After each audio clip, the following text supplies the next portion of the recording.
Hello friends, welcome to DNT English classes.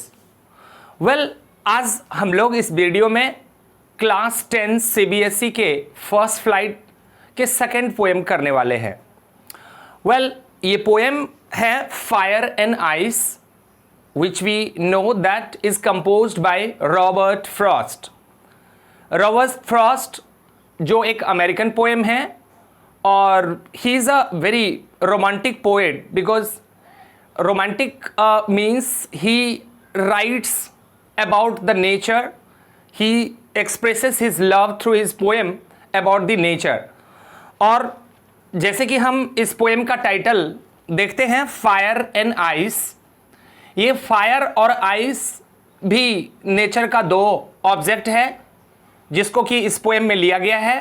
और we can say that this poem is a symbolic poem, क्योंकि इसमें fire and ice दो object को लेकर हमारे कवि कुछ खास मैसेज देना हमें चाहते हैं। तो इस फायर एंड आइस का एक डीपर मीनिंग होगा। फायर का मतलब यहाँ डिजायर और पैशन से है। डिजायर और passion for what? For anything. हम किसी भी चीज़ के लिए डिजायर कर सकते हैं। आज जैसे कि हम लोग मॉडर्न युग में मॉडर्न लाइफ जी रहे हैं, इस लाइफ में मटेरियल भौतिकवादी चीज़ों का बहुत इंपॉर्टेंस हमारे लिए होता है और हम उसके पीछे पैशनेट होकर, क्रेजी होकर उसके पीछे जाते हैं और उसको पाना चाहते हैं। तो ये एक डिज़ायर है। डिज़ायर बहुत चीज़ों का हो सकता है। दूसरा, इसमें आइस सेकेंड ऑब्जेक्ट लिया गया है। आइस मीन्स हियर हैट्रेड, नफरत, दुश्मनी, ईर्ष्या, इल फीलिंग अबाउट अदर्स। तो जैसे कि हमने देखा फायर एंड आइस से इस पोएम में मतलब है डिजायर और हैट्रेड से। कभी इस फायर से और इस आइस से ह्यूमन इमोशंस को एक्सप्रेस कर रहे हैं, जैसे कि हमने देखा कि desire, passion and hatred along with. इस पोएम में हम लोग देखेंगे क्या कि कभी इस दुनिया के खत्म को लेकर कि ये दुनिया कब खत्म होने वाला है, उन्होंने अपना ओपिनियन दिया। उन्होंने लोगों के ओपिनियन को भी इसमें रखा है। उन्होंने दो रीज़न कहे। एक तो उन्होंने कहा कि ये दुनिया आइस से ख़त्म होने वाला है, सब कुछ जलकर ख़त्म हो जाने वाला है। सेकेंड, उन्होंने कहा कि अगर इस दुनिया को फिर से ख़त्म होना हो तो उन्होंने आइस का नाम लिया। आइस भी इस दुनिया को ख़त्म कर सकता है। जैसे हम लोग जानते हैं कि फायर में रैपिड डिस्ट्रक्शन होता है, बहुत क्विक। कुछ भी अगर आग के अंदर डाला जाए तो आग उसे जला देता है, उसके एग्जिस्टेंस को ख़त्म कर देता है। सिमिलरली ठीक उसी तरह आइस भी, लेकिन आइस फायर की इतना क्विक नहीं है, ये स्लो है, साइलेंट डिस्ट्रक्शंस करता है। धीरे धीरे वह हर एक चीज को खत्म, लाइफ को खत्म कर सकता है। दोनों ही आइडिया बिल्कुल सच सा लगता है। अब हम इस पोएम को लाइन बाय लाइन देखेंगे कि इन्होंने क्या लिखा। Some say the world will end in fire, some say in ice. There is a debate about this universe, इस यूनिवर्स को लेकर कि आखिर ये यूनिवर्स, ये एग्जिस्टेंस कब खत्म होगा। कभी को किसी साइंटिस्ट से बात हुआ इस विषय को लेकर और फिर उनको ये पता चला कि नहीं, लोगों का ओपिनियन अलग अलग हो सकता है इस वर्ल्ड को खत्म होने के लिए। सम say the world will end in fire, कुछ का मानना है कि ये दुनिया फायर में खत्म होने वाला है। ऑब्वियसली जिस तरह से हम लोग देखते हैं कि आज ग्लोबल वार्मिंग हो रहा है, दुनिया का टेम्परेचर बढ़ रहा है, धरती फटकर लावा निकल रहा है, और ऐसा भी हो सकता है कि एक समय बहुत ज़्यादा टेम्परेचर हो और फिर लाइफ को इस धरती पे एग्जिस्ट करना, प्लांट को एग्जिस्ट करना काफ़ी मुश्किल होगा और सब कुछ जल जाएगा। सम से इन आइस, यहीं पर कुछ का मानना है कि ये दुनिया सब कुछ आइस में जमकर खत्म हो जाएगा। From what I have tasted of desire, I hold with those who favor fire. कवि कहना चाहते हैं कि मैं उन लोगों का फेवर करता हूं जो ये कहते हैं कि ये दुनिया फायर में खत्म होने वाला है। From what I have tasted of desire, जहां तक मैं डिजायर को जानता हूं, जहां तक मैं लोगों को देखा है कि लोग किस तरह से अपनी इच्छाओं को पूरा करने के लिए, अपने नीड्स को फुलफिल करने के लिए लोग किस हद तक जाते हैं, लोग कुछ भी करने के लिए तैयार हो जाते हैं। और ये मनुष्य की इच्छा मनुष्य को कहीं भी ले जा सकता है, कुछ भी करवा सकता है। आज दुनिया में जितनी भी चीजें हमने देखा गलत चीज हुआ, उसके पीछे किसी न किसी का डिजायर था। चाहे हम वर्ल्ड वॉर को देखें, चाहे हम किसी इंडिविजुअल स्तर पर किसी व्यक्ति को देखें कि हम जब बहुत सारा डिजायर करते हैं, जब हमारा नीड बढ़ जाता है तो हम बेचैन हो जाते हैं, रेस्टलेस हो जाते हैं। जैसे कि गांधी जी का मानना है कि our mind is a restless bird, the more it gets the more it wants and still remains unsatisfied. हमारी जरूरतों का कभी अंत नहीं होता है और फिर हम उन जरूरतों को पूरा करने के लिए गलत रास्ते का चुनाव करते हैं। तो ये डिजायर भी एक ऐसा चीज है जो मनुष्य को खत्म कर सकता है, इस एग्जिस्टेंस को खत्म कर सकता है। और इसीलिए मेरा मानना है कि जो वो ये कहते हैं कि फायर में ये दुनिया खत्म होगा, मैं इसका समर्थन करता हूं। But if it had to perish twice,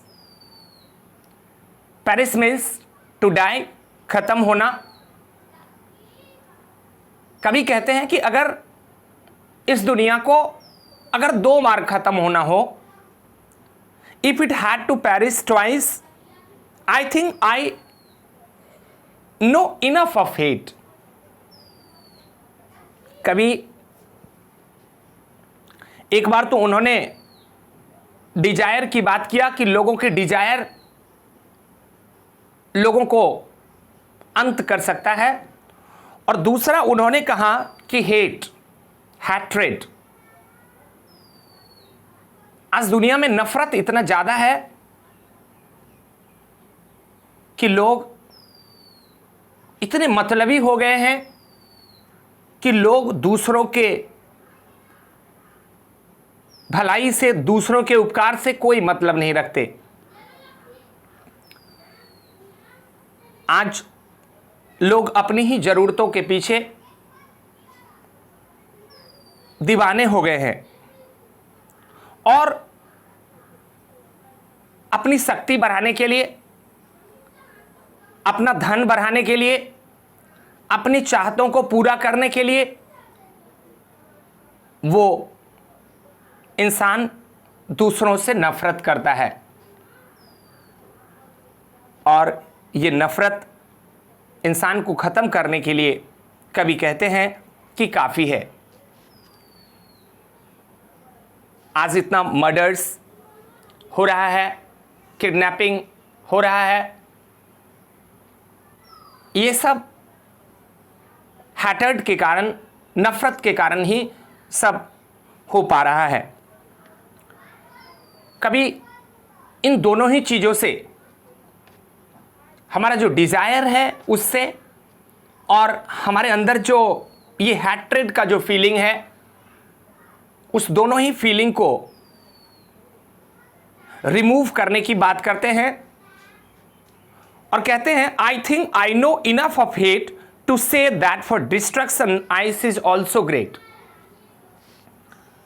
जिस तरह से फायर रूपी हमारा डिजायर हमें बर्बाद कर सकता है, उसी तरह से आइस में भी वही पावर है कि अगर ये दुनिया को दोबारा खत्म होना हो तो कभी कहते हैं कि that for destruction ice is also great.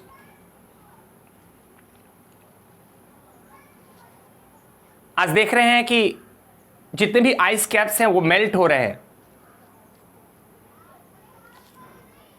या तो ये दुनिया पूरा आइस में खत्म हो जाएगा, ये दुनिया पूरा पानी में खत्म हो जाएगा, और किसी न किसी तरह से ये ice will cause destruction to this universe and would suffice. Suffice का मतलब टू बी सफिशिएंट। कभी कहना चाहते हैं कि इस दुनिया में इतना नफरत है जो इस दुनिया को खत्म होने के लिए काफी है।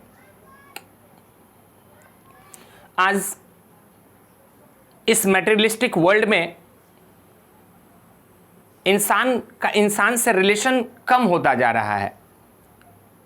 आज लोग मटेरियल, इन भौतिकवादी चीजों के पीछे लोग ज्यादा भाग रहे हैं, और यही कारण है कि एक अच्छा इन्वायरमेंट, एक कॉर्डियल रिलेशनशिप, एक good relationship with the people, एक friendly relation with the people आज लोग नहीं हो पा रहे हैं, और जिसके कारण आज इंसान से इंसान दूर हो रहा है, और ये चीज़ इस दुनिया को ख़त्म करने के लिए काफ़ी है। कभी का कहना है कि अगर इसी तरह से लोगों का डिज़ायर बढ़ता गया, लोग पैशनेट होते गए, और इसी तरह अगर मनुष्य से नफरत करता रहा, ईर्ष्या करता रहा, तो ये दुनिया बिल्कुल उस डूम्स डे, उस कयामत के दिन तक चला जाएगा और ये दुनिया सब कुछ खत्म हो जाएगा। कभी रॉबर्ट फ्रॉस्ट का जन्म 26 मार्च 1874 को हुआ था, और ही डाइड ऑन 29 जनवरी 1963। ये उस वक्त उनके समय में भी ये प्रॉब्लम रहा, और ये आज ये प्रॉब्लम बढ़ रहा है। आज से 100 वर्ष पहले लोग जितने सेल्फिश थे उससे कहीं ज्यादा अधिक सेल्फिश आज हो गए हैं। लोगों के अंदर घृणा, नफरत बढ़ रहा है। लोग आज एंडलेस नीड्स एंड डिजायर को फुलफिल करने के पीछे लगे हैं, और बिल्कुल ये इंसान के लिए खतरा है। अगर इंसान खुश रहकर जीना चाहता है तो उसके ज़रूरतों को उसे कम करना होगा। जैसे कि हम जानते हैं कि हमारी इंडियन सिविलाइजेशन हमें हमारी ज़रूरतों को कम करना सिखाता है, so that we can keep our self happy. कभी भी इस बात को कहते हैं कि fire and ice, desire and hatred, इस हैट्रेड से, इस डिजायर से सब कुछ खत्म हो सकता है। अब हम इस पोएम की लिटरेरी डिवाइसेस को देखेंगे कि इस पोएम में कौन कौन से फिगर ऑफ स्पीच यूज किया गया है। सबसे पहले हम बात करेंगे इंजाबमेंट का। इंजाबमेंट क्या होता है? तो कोई आइडिया, कोई थॉट, वो एक लाइन से दूसरे लाइन में मूव कर जाता है विदाउट एनी पंक्चुएशन मार्क, जहां कोई comma, full stop, colon, semi colon, किसी भी तरह की पंक्चुएशन फॉलो नहीं होता है। इस पोएम के last 3 lines, to say that for destruction ice is also great, and would suffice. ये 3 line, these 3 last lines are the example of इंसाबमेंट। Now second figure of speech इसमें यूज हुआ है वो है पर्सोनिफिकेशन। पर्सोनिफिकेशन क्या होता है? तो जब किसी नॉन लिविंग अनइनएनिमेटेड ऑब्जेक्ट को लिविंग की तरह ट्रीट किया जाए, जब किसी नॉन लिविंग चीज को उसमें ह्यूमन का कैरेक्टर दे दिया जाए तो उसे हम पर्सोनिफिकेशन कहते हैं। इसमें फायर एंड आइस को ह्यूमन का कैरेक्टर दिया गया है, फायर एंड आइस को इसमें पर्सोनिफाई किया गया है। नाउ तीसरा हमारा जो फिगर ऑफ स्पीच, जो भाषा का अलंकार यूज हुआ है वो है एलिट्रेशन। जैसे कि हम जानते हैं एलिट्रेशन क्या होता है? एलिट्रेशन होता है कि किसी भी वर्ड का जो फर्स्ट लेटर होता है वो कॉन्सोनेंट साउंड होना चाहिए और वो आने वाले सेंटेंस के जो अगला वर्ड है उसके भी फर्स्ट साउंड कॉन्सोनेंट होना चाहिए, तो ये एलिट्रेशन होता है। जैसे हम देखते हैं फर्स्ट लाइन में सम और से, सम का फर्स्ट साउंड स और से का फर्स्ट साउंड स। सम से S S is alliteration in this poem. Well, हमने इंजाबमेंट देखा, उसके बाद हमने पर्सोनिफिकेशन देखा, उसके बाद थर्ड में हमने एलिट्रेशन देखा, और एलिट्रेशन के बाद इसमें एक और फिगर ऑफ स्पीच यूज हो रहा है, anaphora. What is anaphora? This anaphora कहते हैं कि जब कोई एक्सप्रेशन जब बार बार रिपीट हो, एक लाइन में यूज हुआ वही एक्सप्रेशन फिर दूसरे लाइन में रिपीट हो, तो उसे हम एनाफोरा कहते हैं। जैसे कि हम देख सकते हैं कि फर्स्ट लाइन में यूज हुआ है एक्सप्रेशन सम से, और सेकेंड लाइन में भी इस एक्सप्रेशन को रिपीट किया गया है सम से। सो सम से हियर इज एनाफोरा, क्योंकि इस एक्सप्रेशन को 2 बार रिपीट किया गया है। वेल, ऑन द लास्ट जो फिगर ऑफ स्पीच इसका हम है देखेंगे वो है राइमिंग स्कीम। इसके राइमिंग स्कीम क्या है? तो जैसे कि हमने देखा कि फर्स्ट लाइन में लास्ट वर्ड है फायर, फायर को ए मान लिया, आइस को बी, तो हो गया ए बी, और फिर डिजायर और fire, so A A. Now the first is A, then is B, ice is B, and desire fire is again A. Now in second 4 line we have B,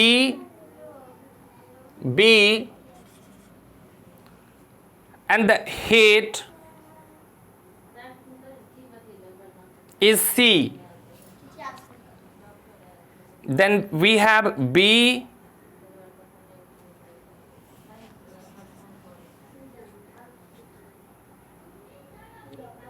then hate,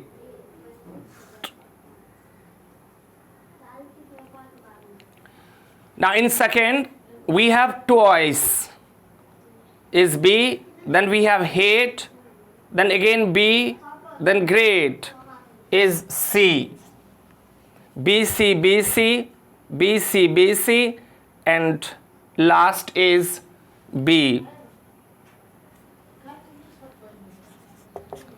So the rhyming scheme is A B, A B C, B C, and B. Well, इस poem में हमने देखा एक literal meaning कि कैसे ice और fire दोनों ही इस दुनिया को ख़त्म करने के लिए कैपेबल है, और उसकी एक डीपर मीनिंग हमने देखा कि किस तरह से हमारा जो बर्निंग डिज़ायर है, हमारे जो नीड है, रिक्वायरमेंट्स है, हमारी चाहत है, वो जब इंसान को अपने पैशन पे, अपने माइंड पे, अपने नीड पे जब कंट्रोल नहीं रहता है तो वो उसे उस खतरा की ओर पहुंचा देता है। सिमिलरली इंसान का जब अच्छा रिलेशन ख़त्म हो जाता है, जब उसके अंदर से पीस ख़त्म हो जाता है, जब हैट्रेड आ जाता है, इन्वियसनेस फीलिंग आ जाता है, तो इंसान एक इंसान दूसरे के लिए खतरा बन जाता है। तो इस दोनों ही केस में हमने देखा कि fire and ice is capable enough to destroy this universe. I hope कि ये वीडियो आपको पसंद आया होगा, आप एक एक लाइन को समझ पाए होंगे। इसमें हमने literal meaning, deeper meaning, figure of speech, हर एक पे बात किया है। Now I think we can answer any sort of questions regarding this poem. I hope if you are new, definitely will subscribe my channel, and if you are a regular one, you will like and comment and will share this video. Nice. Bye.